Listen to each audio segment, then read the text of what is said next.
It is time for more reductive carving.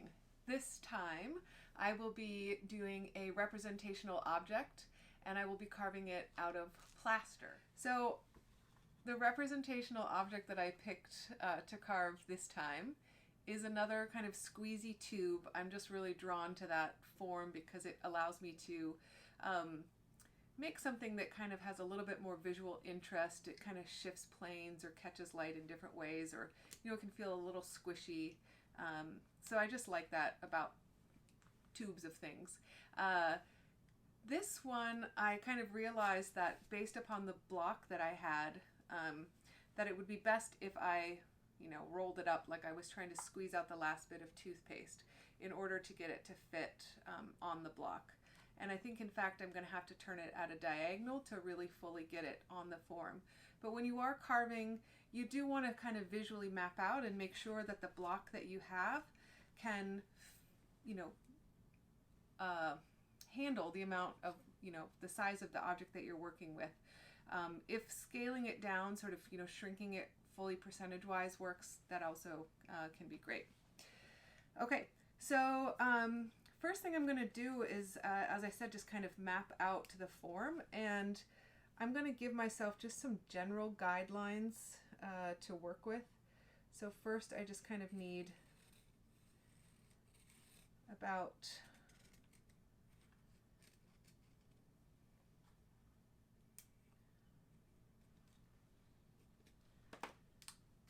this much material carved away. I don't know if you can see that, but I gave myself sort of a wide edge.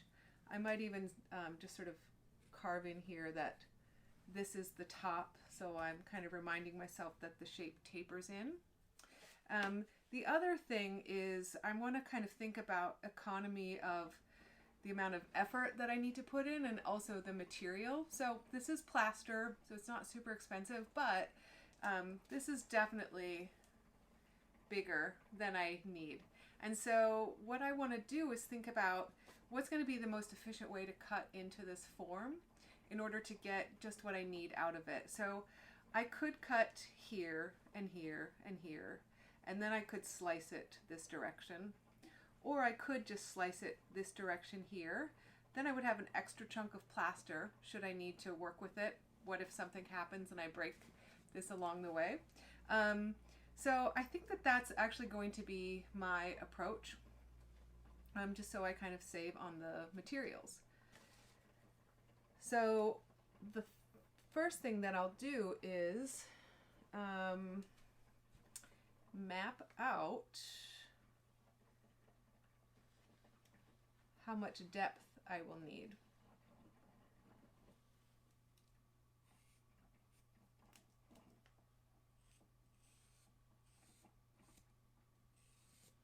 The other thing that I like about this squishy tube is that it gives me a little flexibility in terms of how accurate I have to be with angles.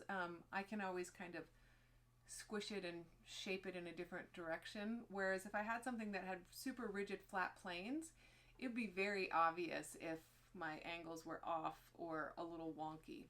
So I kind of like to give myself a little bit of play, wiggle room.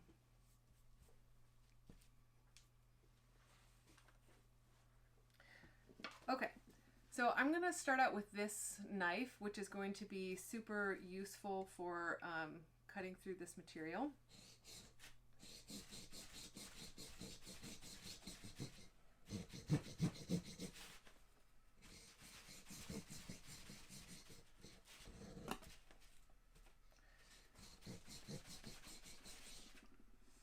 So this is going to take some work. It's not like I just magically can cut through it. I do have a toothbrush that I'm going to use to clean off the knife. Because the plaster still has moisture in it, it will gunk up my tools pretty fast. And once the teeth are full of plaster, then it's slow going.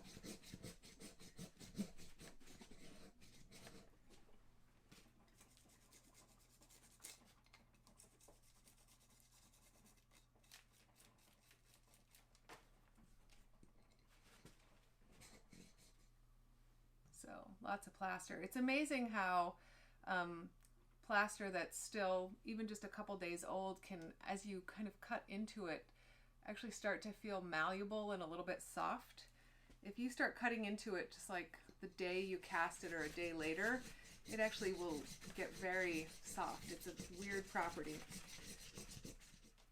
So you can see too that I've been careful with how I'm holding the plaster, trying as best I can to keep the tool from, you know, cutting into my fingers from the front or the back. If I only needed to cut off a small amount and I didn't have enough to kind of hold on to, I might just say it's not worth the hazard and I'll just go ahead and shave it away with a Surform. I would also say that, you know, I could save myself a lot of time and effort by knowing ahead of time what I wanted to carve and just, you know, pouring that amount, or even building a clay wall that was kind of close to the shape that this was. So I'm getting myself something that's a little bit closer to what I'll be carving. And then I have less of this work to do, but as I said, I was using leftover plaster, and so I'll work with what I got.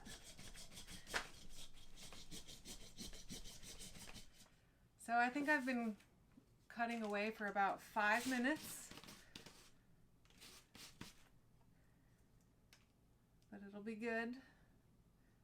I'm getting a little crooked, so try to line those up. Woohoo! Okay. I got my 2 halves. Still more cutting to do, but that is progress. So because I was thoughtful about, you know, saving as much material as I could, I'll just put that back in my plastic bag. And then if another project inspires me, I'll have some material to work with. And you can also carve plaster when it's dry. I would recommend actually spraying it or soaking it in water for 20 or 30 minutes just to cut down the dust, but otherwise it's still just fine to work with. I do have my rinse water, which I've talked about in the past. Just a shallow bit of water, even a cup like this could work, but just a little water to rinse your hands. Remember, plaster, you don't want that to go down your sink drain, so you're always going to want to pre-clean all of your tools with some rinse water before you do a final rinse in your sink. I often clean these as best as I can, and then I'll go outside to my outdoor faucet when it's nice out to kind of give these a final rinse. This water you also don't pour down the drain, if you remember. You settle this water, pour off the top, maybe into your grass outside. Plaster isn't harmful for the grass. And then the sludge that's at the bottom, you can wipe it out with paper towels or newspaper and throw that away. So keep that in mind as you're working. If you don't have this saw, that's going to make this job a little bit more tedious to try to get into that. There are other saws that have, you know, serrated edge teeth, and if you maybe have a saw at home, you might be tempted to try to use that. One of the things to be really aware of is that plaster rusts tools, and so I do tend to have a dedicated set of tools that are just for plaster, as opposed to taking my woodworking tools and using them for plaster. It's usually not a great switch. The other thing, when I'm in the studio, we have like a super cheap set of chisels and rubber mallets, and we'll use those to chisel away at our form. We don't, you know, you probably don't have access to that at your house, but that would be something that you could try. But again, you wouldn't want to take a nice set of wood chisels and use them for plaster and then put them back like nothing happened. You would notice. Okay, so next, just to kind of remind myself, I'll cut off these corners.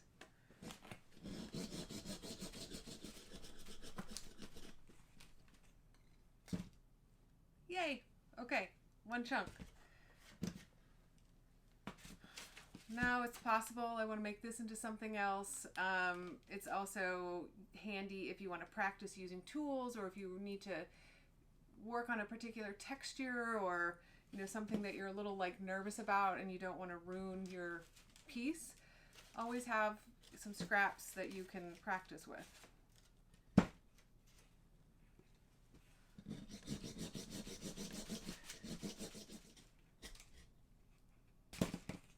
So sometimes I get in and I try to snap it. It can break more plaster than you want, so that's not always a smart move, but sometimes I'm willing to take the risk. Okay, so we got, and I did get a little excess plaster there, but that's fine. I can easily shave that away.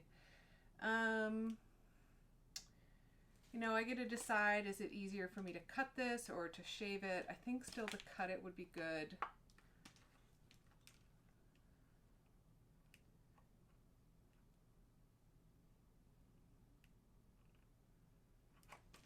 So I'm going to do that. Cool.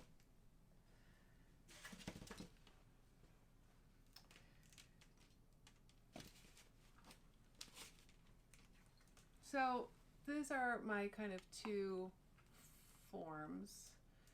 You can kind of see that there's, that there's probably about 1/4 of an inch excess all around the edges.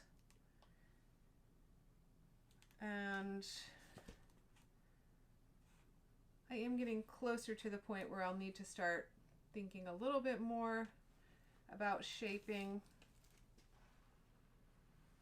But the other thing I could also start thinking about is the width of this form.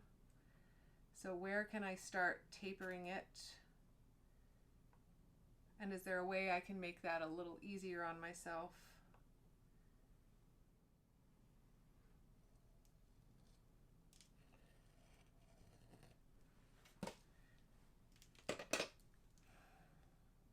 So I have a wedge sort of right about here that I want to take off.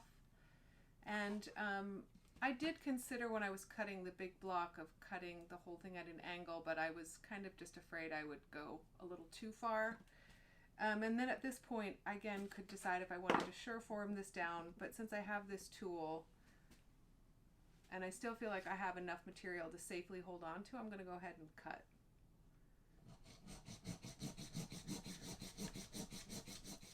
One thing to also mention is as you are cutting, make sure that you're sort of cutting at the direction or the angle that you want, that you're not cutting in at an angle or out and sort of making all that effort not do what you want it to do, or taking off too much material. So remember, we are doing reductive carving, and the idea, as you can see here, is we start with the large amount of material and we start blocking in the form. So I'm just kind of trying to get the general shape, angles, and the amount of material that I need closer to what I want before I start adding in the detail. So you want to think about a big picture before you start narrowing in your vision.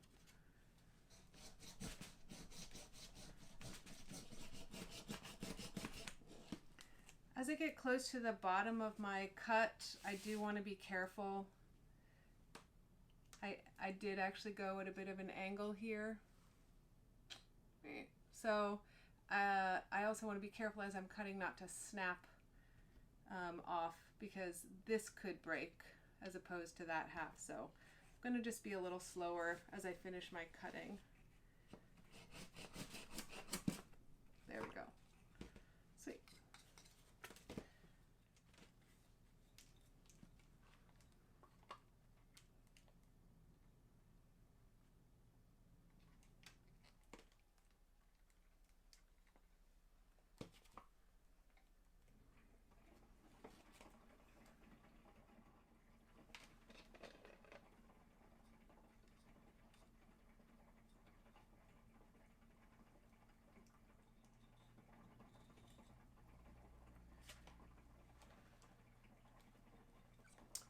So I am starting to detail, that's what I was using my needle tool for, a little bit more of the profile into here.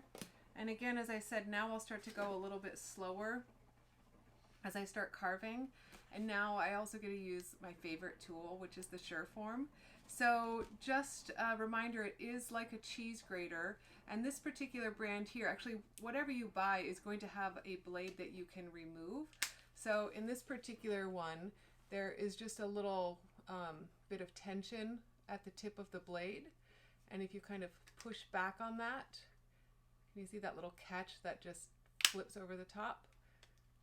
You can take the whole thing off. That will be helpful because you'll notice as I'm carving, it's going to get gunked with plaster and fill up. So I often like to just take this off and clean it out and put it back on. But you also can change the direction that the grater is going, or that the teeth are going. So some people like to put it in opposite so that it's a push motion, and other people like to pull the Sureform towards them. I prefer pulling the Sureform. You do want to be careful for your fingertips. You can get a little bruised up if you're not super careful with this. So I'm always just sort of thinking about where my hands are in relation to my tool before I get started, and finding something that feels comfortable that I can handle.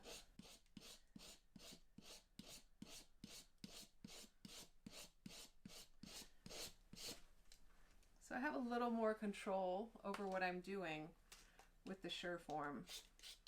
And it also is removing material pretty fast.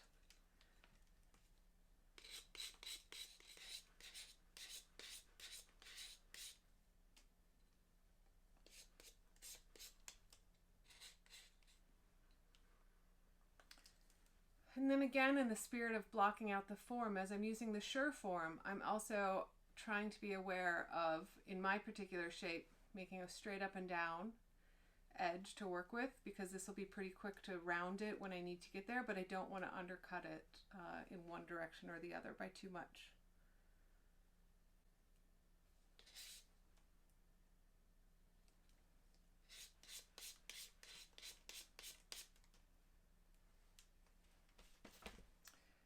And then you can see that's starting to fill up like that. So you can just kind of knock that out.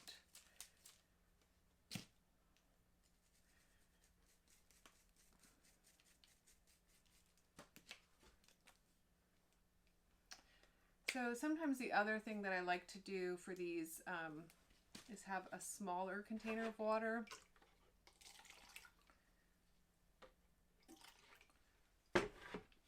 That I kind of swoosh it in,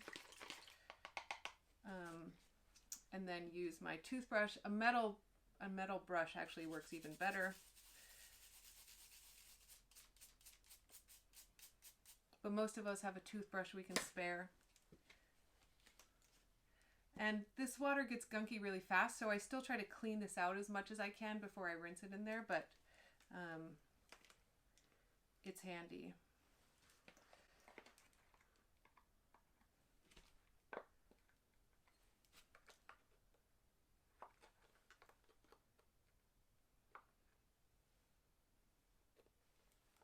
So I've got a little material I can shave off here, not a lot.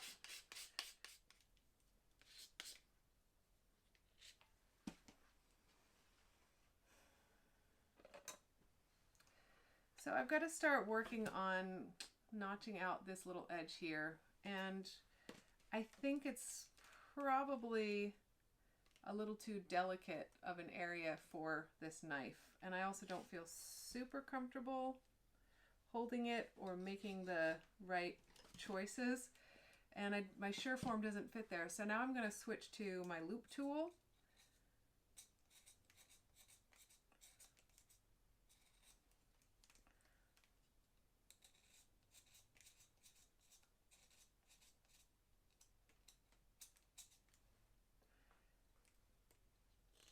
Again, you can work that away from you or you can pull it towards you.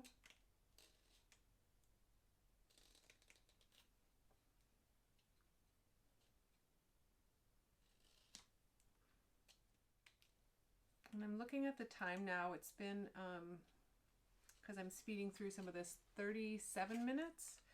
And I think I talked about setup for maybe 8 to 10 minutes. So I've been carving for just under 30 minutes. Feels like once you block out the form, then you get to start having fun getting into those details.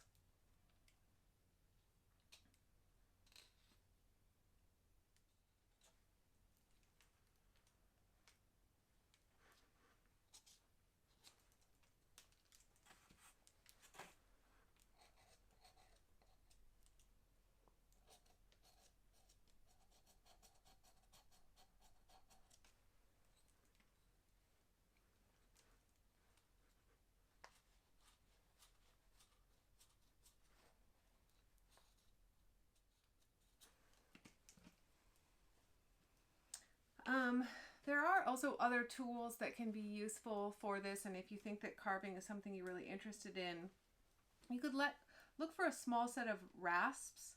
Now these don't have the kind of teeth that I'm looking for in the little rasps for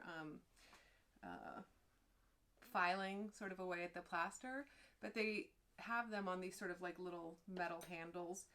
You also could use filing for wood, but again, you wouldn't want to use the wood file on the plaster and then try to use it for wood again. It would rust up pretty fast.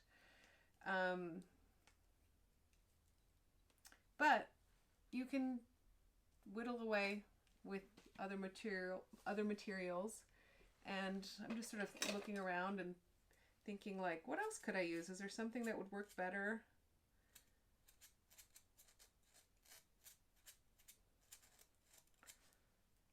So I like this little hook.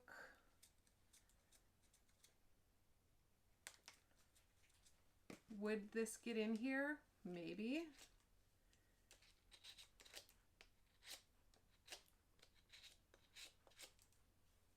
Not ideally, though.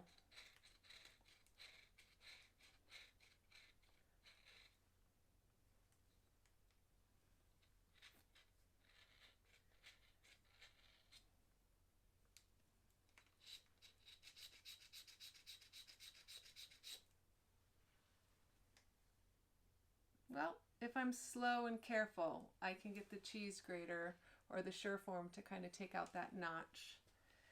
But I needed a starting place, so it was still important to kind of whittle that away.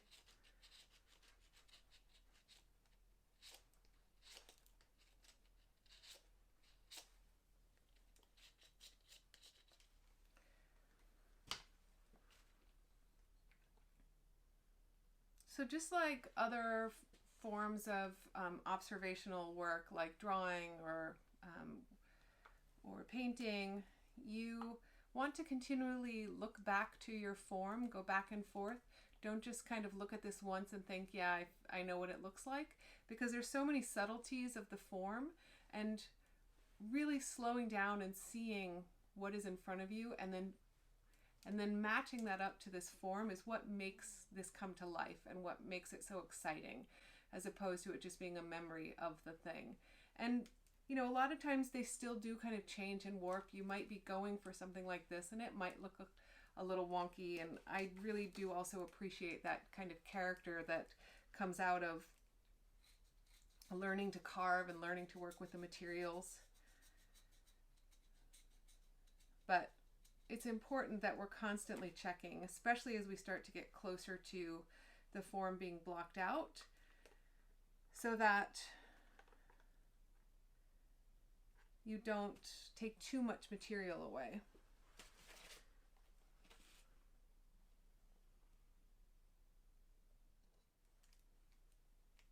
And I also am looking at the form, you know, making sure that these angles are close to one another. You know, I can see one's slightly further out and one is longer and more angled, but I know from the front I have more material. But if I noticed one of these, like shoulders, was much more shifted than the other, I would want to adjust that. So I'm looking at it from straight up and down, maybe across from the back, even sort of transferring those lines to see where they become, where they line up.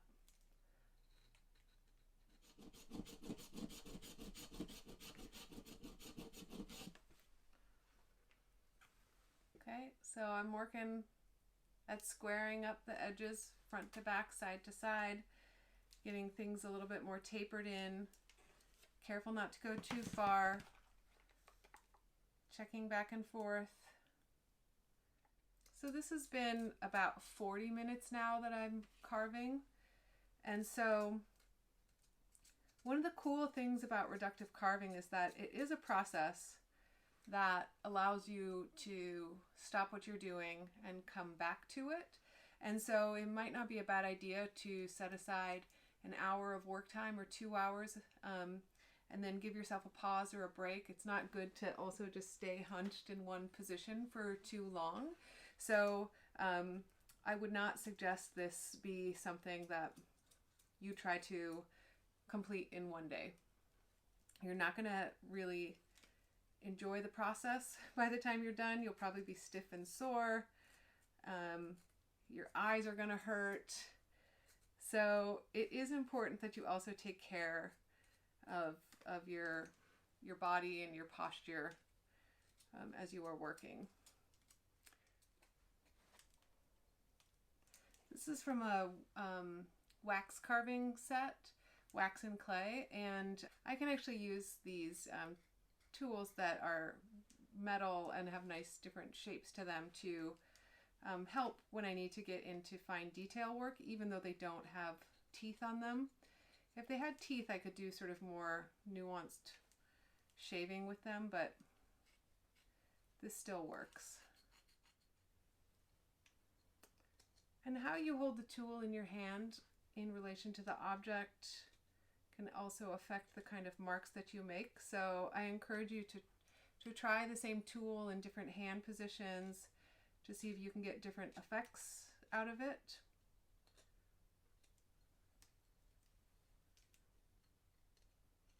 As long as you're being safe and thoughtful of the rest of your body in relation to the tool,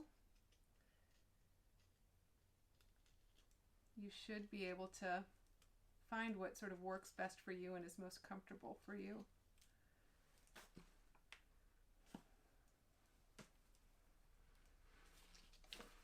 Now I have this serrated edge form. I like the flexible ones because I can kind of curve them.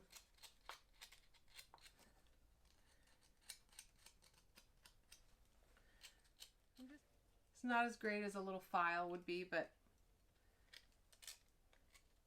I can make do. So if you can also see, I'm looking at the form, not just from the front and from the sides, but also from the top. I'll also look at it from the bottom. You really want to fully look at your object in the round as you're carving and not just focusing on one plane, especially as you start getting kind of more nuanced.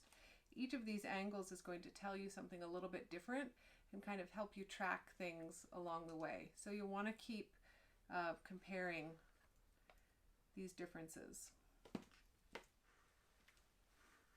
Got a posture check. I'm getting a little sore from just looking straight down, so I'm going to move things up a little bit. And another thing, if you're working with small objects that can be helpful, is to tuck your arms into your body so that you kind of are using your torso for a little bit more stability.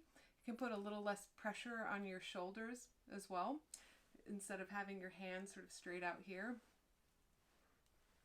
And you know, we're in our phone culture doing this all the time, but we can do things a little higher. So I'm reminding myself, actually my neck is reminding me to look up.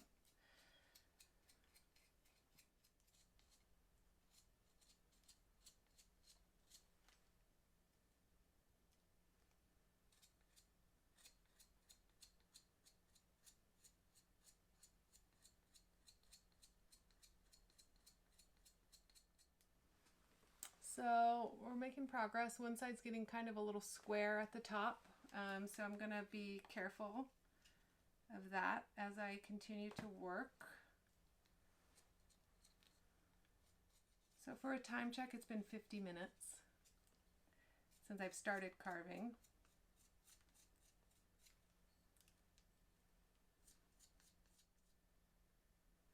So I'm observing the diameter of the cap in relation to the diameter of the one that I'm carving. I'm also paying attention to the space or the distance between the edge of the cap and the side of the tube. And I notice there's like a circumference here, like not a circumference, a circle here. And so I'm sort of figuring out how much to taper in that form on the interior, the cap.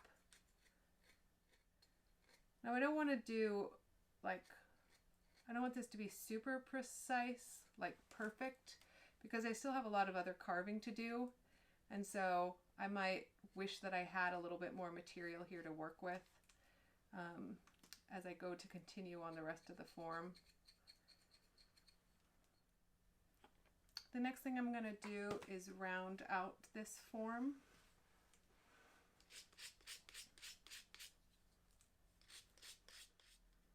So sculpture, especially reductive carving, is a lot about light and shadow and breaking planes so that you can really see a distinction between edges to help define a form. Sometimes when we're making sculptures, we exaggerate those edges a little bit to really help see the form. And so I'm kind of being really conscious of that as I'm scraping away to try to make sure that I'm not rounding this whole top, that I'm sort of cutting at this edge and that I'll eventually meet that edge with a flat plane here so that I get a nice distinction between those two edges so that I can really see the shift between this top edge and the side. Even though it's a little rounded here, I'll probably still try to maintain a fairly sharp edge. And then maybe the last little bit I'll do is just kind of soften it up with my green scrubby, which at the end of this project is going to be super fun to work with for smoothing out the shapes. I remembered that this top also tapers down and that if I keep cutting in too much and then try to taper down, I'm going to run out of material. So that's again where you want to make sure you're referencing your original form and not taking away too much of that material.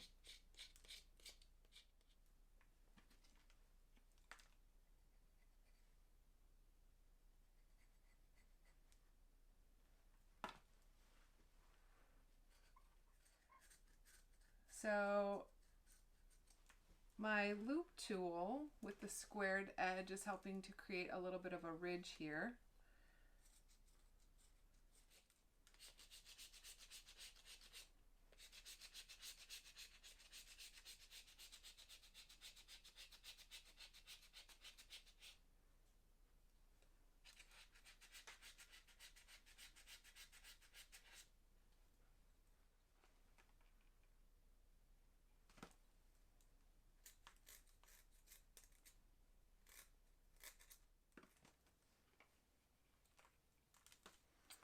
Okay, so I think the last thing I'm going to do with my sort of hour time here is, as I was looking at these two visually, I was realizing, boy, this one is much wider than this one. Just by looking at the two, I can see that it's wider.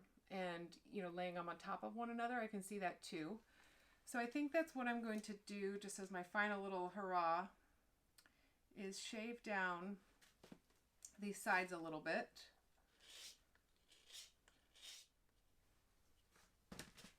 Okay, I'm going to call it. So this is what I have so far. So this has been just a little over an hour.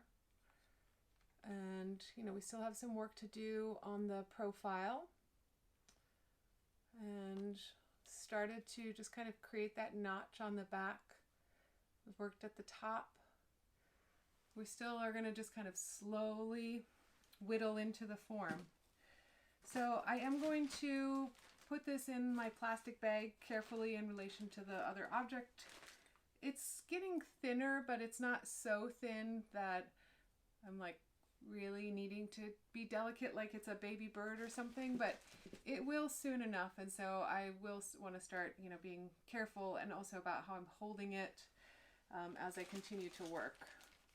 Okay, so the other lesson here is that make sure that you take care of your tools. Your tools are your friend. They're important, and taking good care of them will make them last that much longer. So make sure that you clean up your tools, which also means leave yourself enough time to clean up at the end of your time that you've allotted yourself. So if you only have an hour, give yourself at least 10 minutes for cleanup, because you notice that this process can get messy.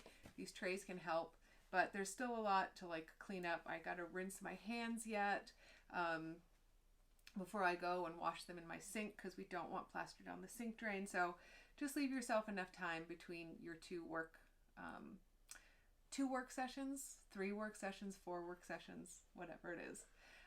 Okay, we'll be back with the next round